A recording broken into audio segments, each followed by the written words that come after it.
দর্শক বন্ধুরা, post colonial literature diaspora বা ডায়াসপোরিক ক্যারেক্টার কি?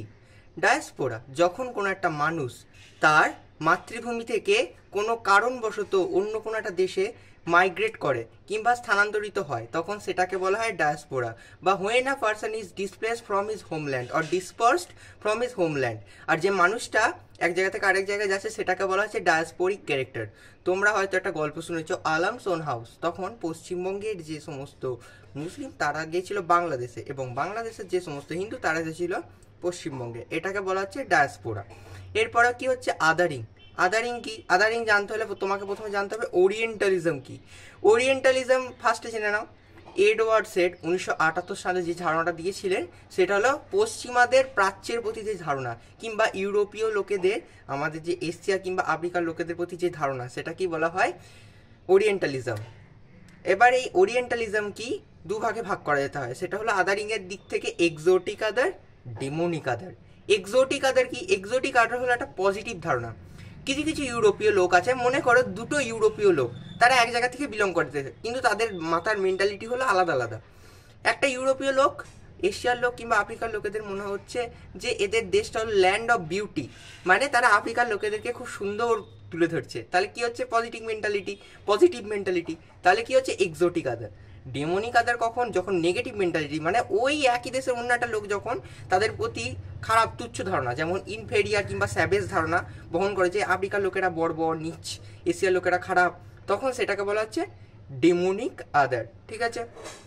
হাইব্রিডিটি। হাইব্রিডিটি মানে হলো সংকরায়ন। তাহলে এখানে পোস্ট কলোনিয়াল লিটারেচারে হাইব্রিডিটি কি? যখন কোনো একটা মানুষ, অ্যাজ এক্সাম্পল আমি ভারতে আছি, ভারত থেকে যখন বিদেশে গেলাম, তাহলে কি আমি বাংলা জানি, হিন্দিও জানি মোটামুটি, কিন্তু ইংলিশ কি জানতাম? জানতাম না। বিদেশে গিয়ে যখন ইংলিশ জানছি, ইংলিশ জেনে যখন ইংলিশ বাংলা সব কিছুর একসঙ্গে আমার কি হচ্ছে, কালচারের একটা সংমিশ্রণ ঘটছে, তখন সেটা কি বলা হচ্ছে হাইব্রিডিটি। যখন অন্য একটা দেশের কালচার, এই দেশের কালচার সব কিছুর একসঙ্গে সংমিশ্রণ ঘটে, সেটাকে বলা হচ্ছে হাইব্রিডিটি। নেশন। নেশন বা জাতি কি? যখন কোনো একটা দেশের লোক কিংবা একটা রাজ্যের বা কোনো একটা গোষ্ঠীর মধ্যে এক বা একত্রিত ভাব দেখা যায়, তখন সেটাকে বলা হচ্ছে নেশন। যেমন ন্যাশনাল অ্যানথেম, লোকেদের মধ্যে একটা একত্রিত ভাব, একটা ইউনাইটি দেখা যায়, সেটা অনেক রকম রিজনই হোক, সেটা জাতিগত রিজন, সেটা গোষ্ঠীগত রিজন, সেটাকে বলা হচ্ছে নেশন। হেজিমনি কি? হেজিমনি আর কলোনিয়ালিজম এই দুটোর মধ্যে অনেকটা মিল পাবে। হেজিমনি হলো যখন কোনো একটা স্টেট কিংবা কোনো একটা রিজিয়ন, এই দুটো জিনিস যখন কোনো একটা জায়গা বা কোনো একটা দেশের উপর আধিপত্য বিস্তার করবে, অর্থাৎ একটা দেশ যখন একটা দেশ কিংবা একটা রাজ্য যখন একটা রাজ্যের উপর আধিপত্য বিস্তার করবে, তখন সেটাকে হেজিমনি বলে। HEGEMONY। এটার জনক ছিলেন অ্যান্টনিও গ্রামস্কি।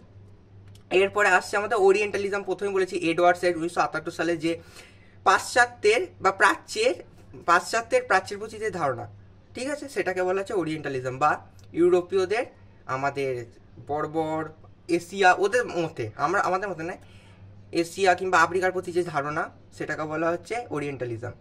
এরপরে আসছে তোমার নেগ্রিটিউড। নেগ্রিটিউড এটার মানে কি?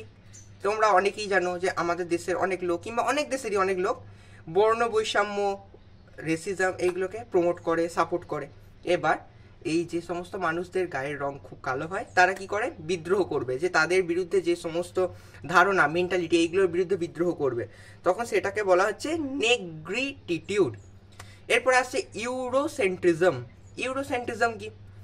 ইউরোসেন্ট্রিজম হলো একটা কনসেপ্ট, মানে ইউরোপিয়ানদের, নন ইউরোপিয়ান যারা ইউরোপীয় নয়, তাদের সম্বন্ধে যে ধারণা, সেটাকে বলা হচ্ছে ইউরোস। মানে ইউরোপরা নিজের দৃষ্টিভঙ্গি দিয়ে অন্যদেরকে দেখার দৃষ্টিভঙ্গিকে বলা হয় ইউরোসেন্ট্রিজম। মানে ইউরোপীয় লোকরা নন ইউরোপীয় লোক, অ্যাজ এক্সাম্পল কোনো একটা ইউরোপীয় লোক আমাকে যে দৃষ্টিভঙ্গিতে দেখবে, তাদের নিজের বিচারে আমাকে বিচার করবে যে আমি বর্বর, আমি সভ্য নাকি, তারা নিজেদের বিচারে, নিজেদের বুদ্ধিতে বিচার করবে, অন্য কারোর বুদ্ধি ইউজ করবে না। তার মানে ইউরোপীয়দের বুদ্ধিটা কি বলা হচ্ছে ইউরোসেন্ট্রিজম। এরপরে কলোনিয়ালিজম, ওই একই হেজিমনির মতো, যখন কোনো একটা দেশ অন্য একটা দেশের মতো আধিপত্য বিস্তার করে, সেটাকে বলা হয় কলোনিয়ালিজম। অ্যাজ এক্সাম্পল বিদেশ বা ইংল্যান্ড ইন্ডিয়ার উপর আগে আধিপত্য বিস্তার করেছিল, বা ইস্ট ইন্ডিয়া কোম্পানি, সেটাকে বলা হচ্ছে কলোনিয়ালিজম। এরপর আসছে সেন্টার আর পেরিফেরি। সেন্টার মানে হলো একটা জিনিস একটা মানুষের উপর আধিপত্য বিস্তার করে, যেমন তোমার বাড়িতে বাবা মায়ের উপরে কথা বলে অবশ্যই, তাহলে তোমার সেন্টার হলো বাবা, মা হলো পেরিফেরি। কিংবা একটা জিনিস হতে পারে বুর্জুয়া আর প্রোলিটারেট, বা তোমরা যারা বুর্জুয়া প্রোলিটারেট জানো না তাদের জন্য বলি, উচ্চ শ্রেণী নিম্ন শ্রেণী, মানে যারা ধনী সম্পত্তি, তাদের জনসংখ্যা তো কম, কিন্তু তারা কি করছে, নিম্ন শ্রেণী যাদের সম্পত্তি কম তাদের উপর আধিপত্য বিস্তার করছে, মানে তারা সংখ্যায় কম হলেও তারা যারা গরিব মানুষ তাদের উপর দালালি করছে।